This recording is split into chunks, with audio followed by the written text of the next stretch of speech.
Good morning to everyone.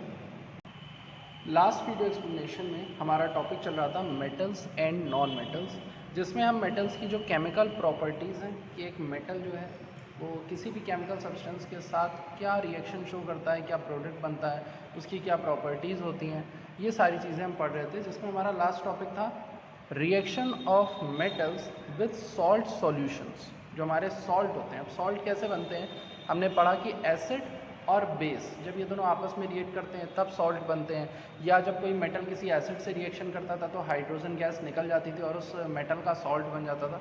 तो salt बनने के कई मेथड हैं, बट हम यहाँ पर बात कर रहे हैं कि जब एक मेटल किसी एक सॉल्ट से रिएक्शन करेगा तब क्या होगा, किस तरह की केमिकल प्रॉपर्टीज़ है, क्या रिएक्शन इसमें होगी, प्रोडक्ट किस तरह से बनेगा। तो इसमें होता क्या है कि जो सॉल्ट है हमारे, उसमें दो तरह के आयन प्रेजेंट होते हैं। आपने आयन्स पढ़े होंगे, ऐसे एटम्स जिन पर कुछ चार्ज प्रेजेंट होता है उन्हें आयन कहते हैं। तो ये दो टाइप के हैं, कैटायन और एनायन।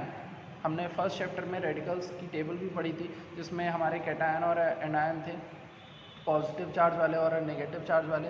तो इसमें जो सॉल्ट होता है ये दो आयन से मिलकर बना होता है, कैटायनिक पार्ट होता है, कैनायनिक पार्ट होता है, और इसमें हमारा एक मेटल प्रेजेंट होता है। जैसे मैं एक सॉल्ट का नाम आपके सामने लिखूं, NaCl, सोडियम क्लोराइड। आप साफ तौर से देख सकते हैं यहाँ पर सोडियम क्या है, ये एक सॉल्ट है।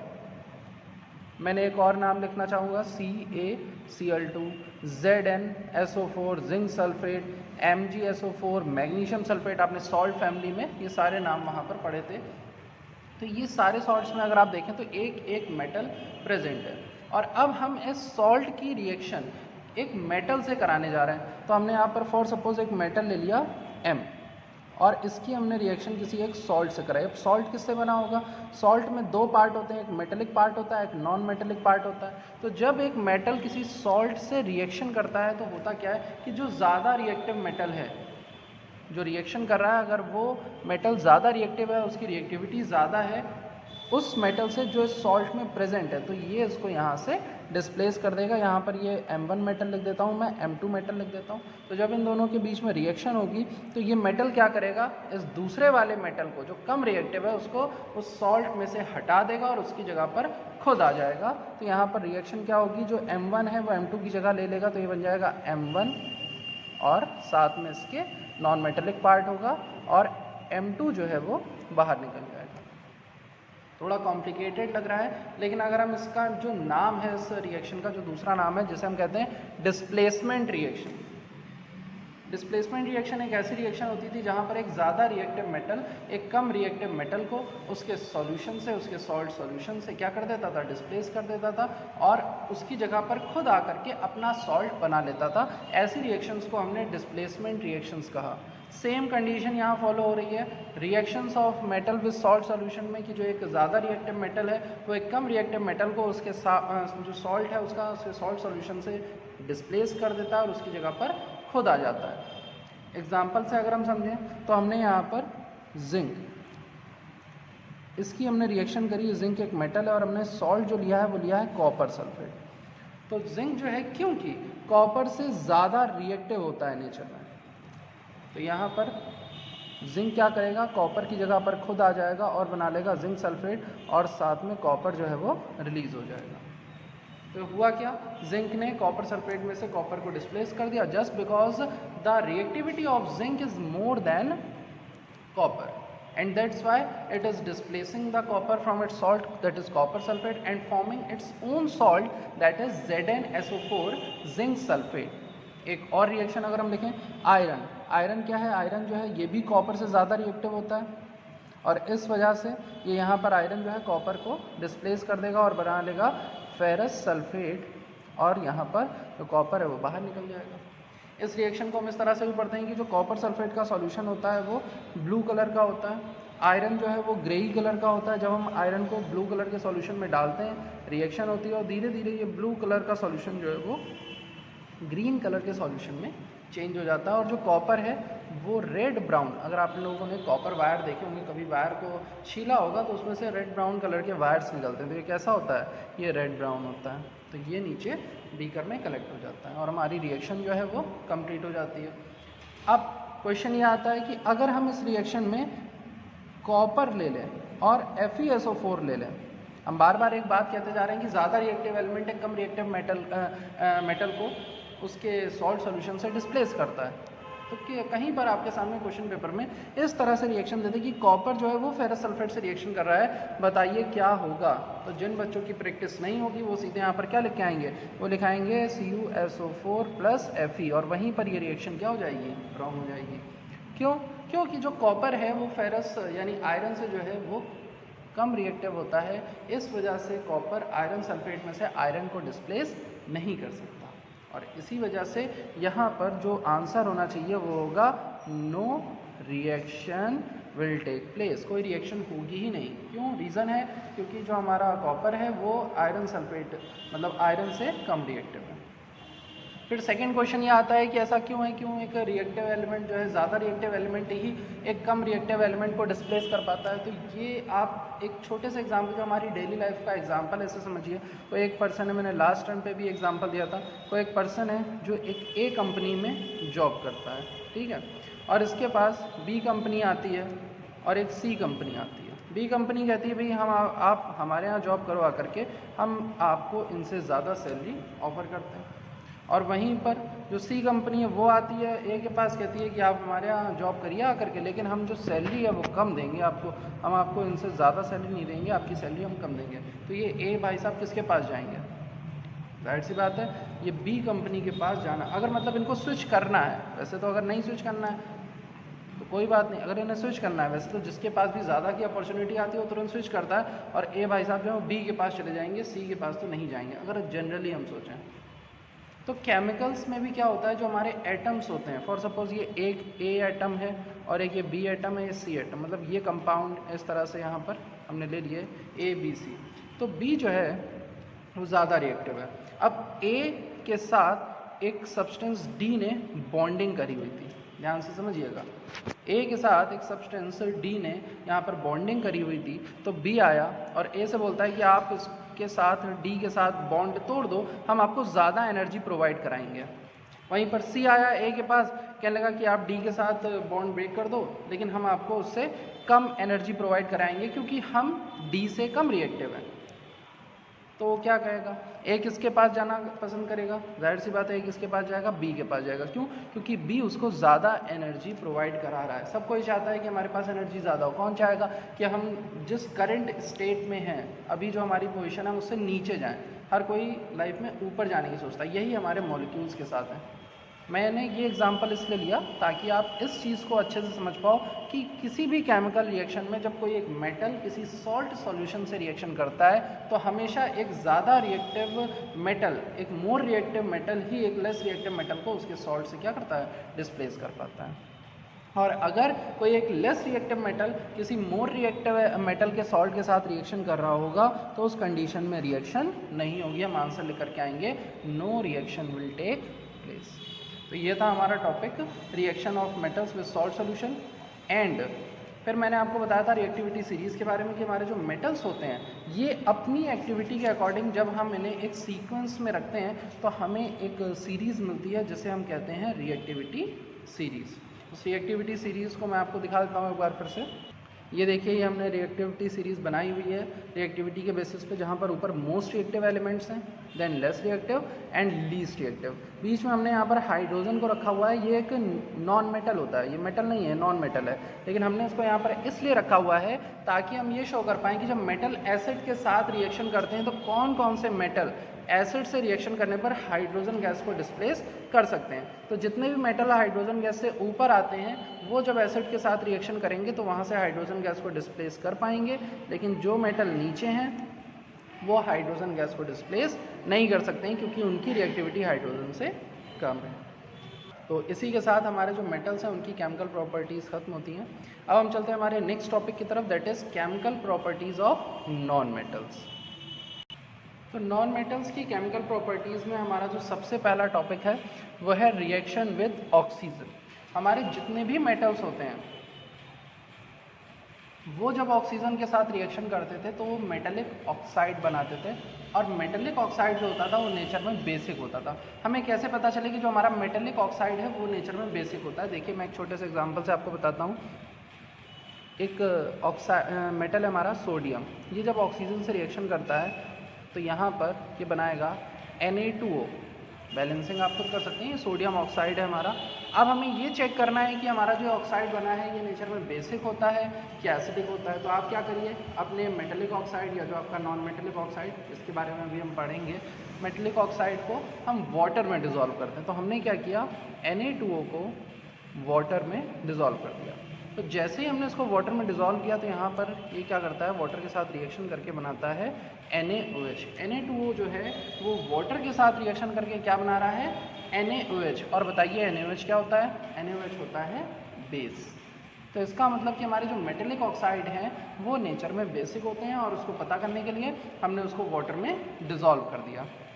रीज़न क्या है, ध्यान समझिएगा कि जो हमारा वाटर होता है वो नेचर में एम्फोटेरिक होता है। क्या होता है, एम्फोटेरिक। एम्फोटेरिक सब्सटेंस क्या होते हैं, amphoteric substance are the substance which behave as acid and base both. ऐसे सब्सटेंस जो एसिड और बेस दोनों की तरह बिहेव करते हैं उन्हें एम्फोटेरिक सब्सटेंस कहा जाता है। जब हम लोगों ने एसिड, बेस और सॉल्ट पढ़ा था वहीं पर एक टॉपिक निकल के आया था एम्फोटेरिक ऑक्साइड्स। तो वैसे ही यहाँ पर जो हमारा वाटर होता है वो भी एम्फोटेरिक होता है नेचर में। रीज़न क्या है, वाटर का फॉर्मूला क्या लिखते हैं हम, वाटर का फॉर्मूला लिखते हैं H2O। ये होता क्या है, जब H2O ब्रेक होता है तो इसमें से मिलता है H+ और OH-। HOH होता है H+ और OH-, यानी कि वाटर में H+ और OH- दोनों आयंस प्रेजेंट होते हैं। और हमने ये पढ़ा हुआ है कि जो सब्सटेंस H+ आयन देता है वो एसिड होता है, और जो सब्सटेंस OH- देता है वो बेस होता है, बेसिक होता है नेचर में। तो वाटर में तो दोनों प्रेजेंट है, H+ भी OH- भी, इसीलिए वाटर जो है वो एम्फोटेरिक सब्सटेंस होता है। तो अब बात आती है कि ये जब दोनों की तरह बिहेव करता है तो एक साथ बिहेव करता है कि अलग अलग बिहेव करता है एसिड और बेस की तरह। तो जब हम वाटर में कोई एसिड मिक्स करते हैं, वाटर में क्या मिक्स करते हैं, एसिड मिक्स करते हैं, तो वाटर खुद क्या करता है, वाटर खुद जो है वो बेस बन जाता है। वाटर खुद क्या बन जाएगा, बेस बन जाएगा। लेकिन अगर हम वाटर में बेस ऐड करेंगे तो फिर वाटर खुद क्या बन जाएगा, एसिड बन जाएगा। ये चीज़ आपको ध्यान रखनी है। इट मीन्स कि यहाँ पर हमने एम्फोटेरिक सब्सटेंस के बारे में पढ़ा। Amphoteric substance are the substance which are acidic and basic, both are in nature. When we mix any acid in water then it will behave as a base itself, and when we add any base in water then water will behave as an acid itself। और इस वजह से ही हमारा जो water है वो amphoteric होता है। तो हमने वाटर में जब यहाँ पर हमारा मेटल ऑक्साइड मिक्स किया तो वाटर खुद किसकी तरह बिहेव करेगा, एसिड की तरह बिहेव करेगा, और इसे कन्वर्ट कर देगा बेस में। तो इससे हमें पता चलेगा कि ये नेचर में कैसा होता है, बेसिक होता है।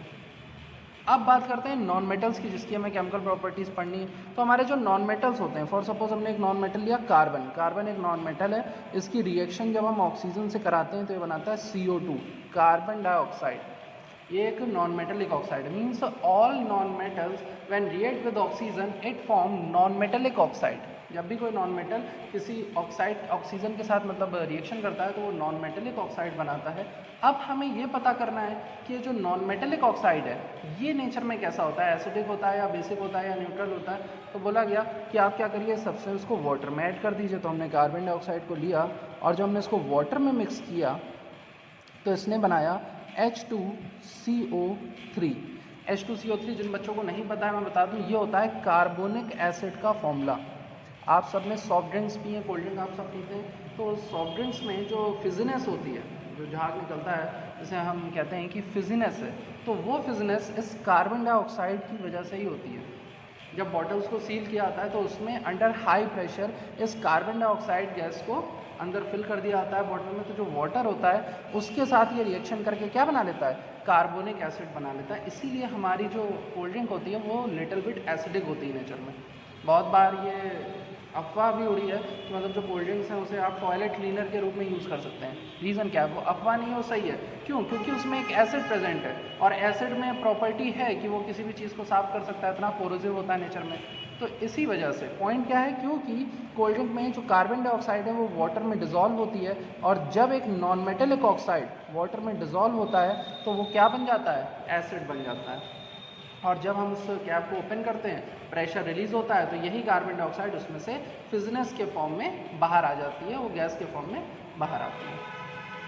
एक और एग्जांपल लेते हैं, सल्फर। सल्फर की रिएक्शन अगर हम ऑक्सीजन से कराएंगे तो ये बनाएगा सल्फर डाइऑक्साइड, और इस सल्फर डाइऑक्साइड को अगर हम वाटर में डिज़ोल्व करेंगे, हमने वाटर में डिज़ोल्व किया तो ये बनाता है H2SO4, और H2SO4 क्या है? सल्फ्यूरिक एसिड, ये भी एक एसिड है। एक और एग्जांपल है नाइट्रोजन, ये भी एक नॉन मेटल है। तो नाइट्रोजन की रिएक्शन हमने ऑक्सीजन के साथ कराई तो इसने क्या बनाया?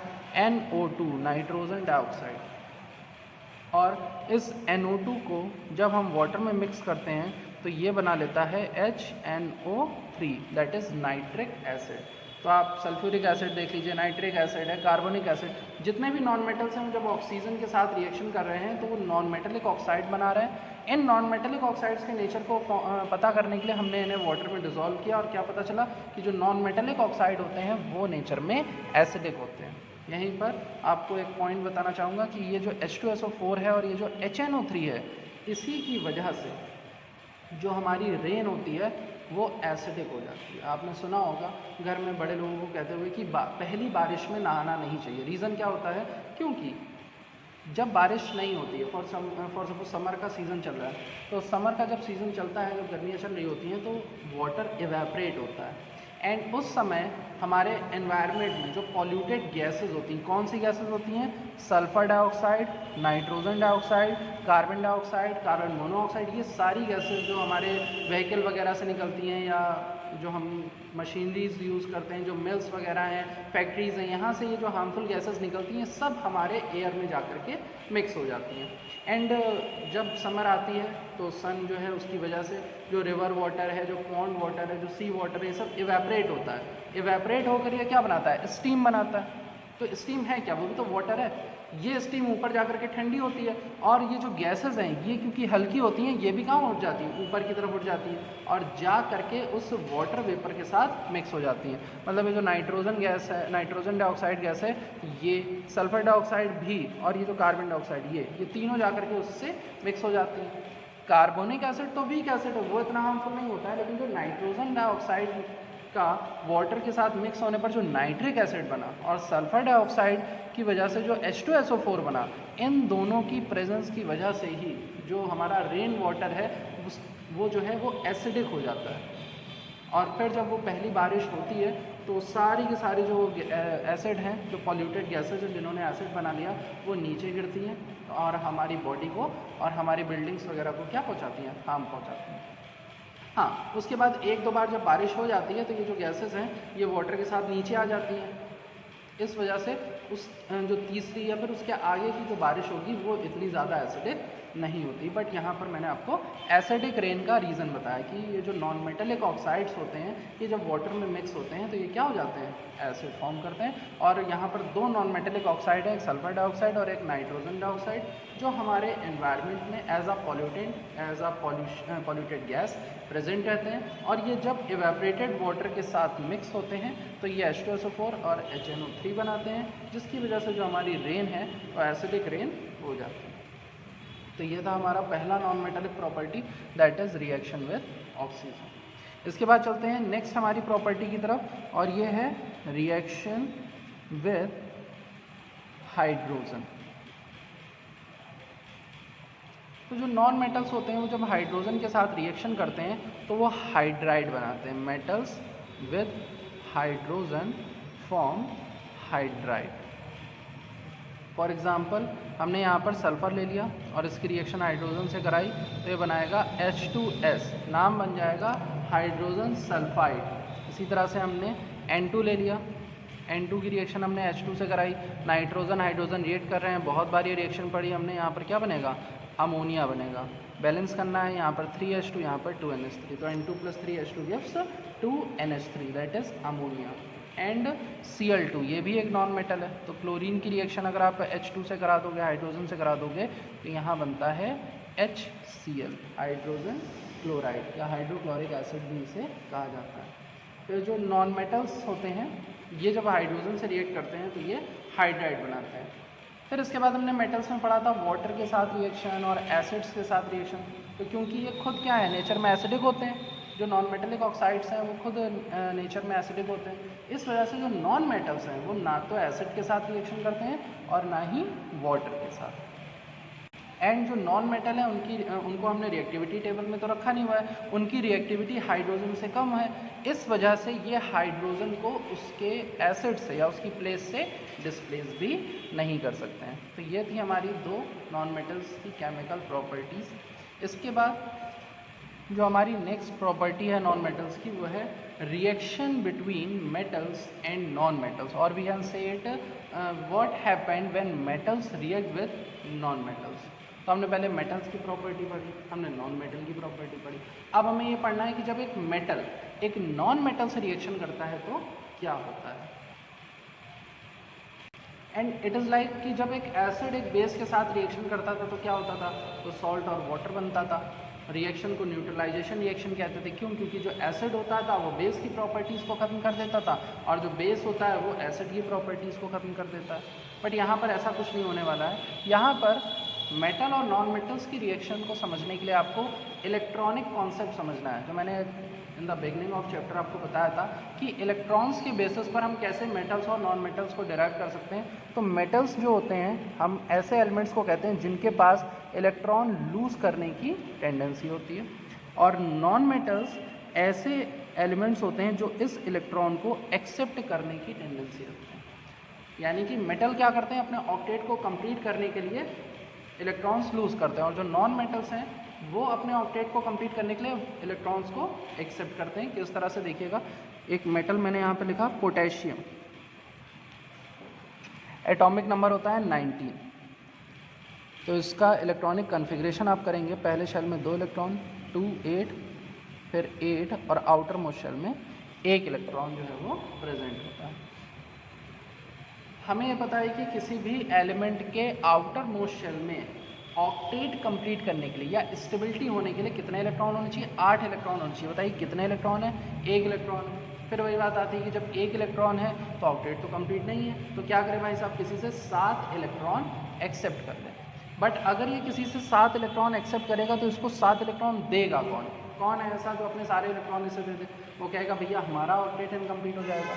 तो दूसरा इनके पास क्या है, चलो मान लेते हैं कि ये किसी से शेयर करने जाएंगे, तो शेयरिंग में इक्वल इलेक्ट्रॉन शेयर होते हैं। इनके आउटर मोस्ट शेल में सिर्फ 1 इलेक्ट्रॉन है, अगर ये किसी से शेयर करेंगे भी तो बस 1 इलेक्ट्रॉन शेयर कर पाएंगे। 1 और 1 मिला करके कितना हो जाएगा, 2 हो जाएंगे, तब भी तो ऑक्टेट नहीं कंप्लीट होगा। तो इनके पास ना तो शेयरिंग का ऑप्शन है ना ही किसी से एक्सेप्ट करने का ऑप्शन है, तो इनके पास ऑप्शन बचता है डोनेट करने का। तो ये क्या करेंगे, अपने इस आउटर मोस्ट शेल के इलेक्ट्रॉन को डोनेट कर देंगे। जैसे ही अपने आउटर मोस्ट शेल के इलेक्ट्रॉन को डोनेट करेंगे तो इनका आउटर मोस्ट शेल क्या हो जाएगा, अंदर वाला। भाई बाहर वाला तो खाली हो गया तो वो हट गया, अब बचा कौन सा, अंदर वाला। उसमें कितने इलेक्ट्रॉन है, 8 इलेक्ट्रॉन है, और इन पर 1 इलेक्ट्रॉन देने के बाद कैसा चार्ज आ जाएगा, 1 पॉजिटिव चार्ज। तो इसका मतलब जितने भी हमारे मेटल्स होते हैं उनके आउटर मोस्ट शेल में क्योंकि 1, 2 या 3 इलेक्ट्रॉन्स होते हैं, और इस वजह से अपने ऑक्टेट को कंप्लीट करने के लिए वो इन 1, 2 या 3 इलेक्ट्रॉनों को डोनेट कर देते हैं और अपना ऑक्टेट कंप्लीट कर लेते हैं। इसी तरह से अगर हम नॉन मेटल्स की बात करें, एग्जांपल है हम फ्लोरीन का। फ्लोरीन का atomic number 9, electronic configuration 2,7, outer most shell में सिर्फ 7 इलेक्ट्रॉन। तो इनका ऑक्टेट कंप्लीट करने के लिए इन्हें 1 इलेक्ट्रॉन की क्या है, रिक्वायरमेंट है। तो ये 1 इलेक्ट्रॉन किसी से भी ले सकते हैं, ये चाहें तो एक्सेप्ट कर लें और ये चाहें तो शेयर कर लें। तो जब ये किसी मेटल के पास जाएगा तो मेटल के पास टेंडेंसी क्या है, 1 इलेक्ट्रॉन देने की, और इनके पास टेंडेंसी क्या है, 1 इलेक्ट्रॉन लेने की। तो इस तरह से ये इसको 1 इलेक्ट्रॉन देगा और ये इनसे 1 इलेक्ट्रॉन लेंगे। इस देने लेने के बीच में इनके बीच एक बॉन्ड, एक फोर्स ऑफ अट्रैक्शन फॉर्म होगा, और इसी को हम कहते हैं कि what happen when any metal react with non metal. तो जब मेटल और नॉन मेटल रिएक्ट करते हैं तो उनके बीच में इलेक्ट्रॉन्स का एक्सचेंज होता है। आज के लिए मैं इस टॉपिक को यहीं रख रहा हूँ, इतना ही रख रहा हूँ। इससे रिलेटेड जो नेक्स्ट एक्सप्लेनेशन है वो हम लोग नेक्स्ट दिन पे कंप्लीट करेंगे। Okay class, thank you.